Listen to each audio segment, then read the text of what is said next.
Supreme court के आईनी bench ने कौमी एयरलाइन पीआईए निष्कारी का हुक्म वापस लेते हुए केस ने निपटा दिया। दौरान समाअत एडिशनल अटॉर्नी जनरल ने कहा कि सुप्रीम कोर्ट ने पीआईए इंतजामिया को नए प्रोफेशनल भर्ती करने की इजाज़त दे दी थी। हुकूमत की तरफ से पीआईए निष्कारी का अमल शुरू किया गया था, लेकिन निष्कारी के अमल की वजह से नई भर्तियां नहीं की गई।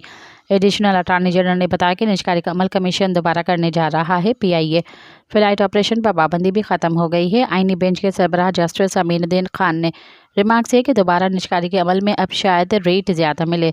जस्टिस जमाल मद्दुखैल ने कहा कि निष्कारी का अमल करके हुकूमत सुप्रीम कोर्ट आर्डर की खिलाफ वर्जी तो नहीं कर रही। सुप्रीम कोर्ट ने हुक्म दिया था कि निष्कारी अदालत को एतमाद में लेकर की जाए। मज़ीद ख़बरन ऐं तफ़सीलात लाइ विज़िट कयो असांजी वेबसाइट www.awamiNewsHD.com ऐं ॾिसंदा रहो अवामी न्यूज़ HD।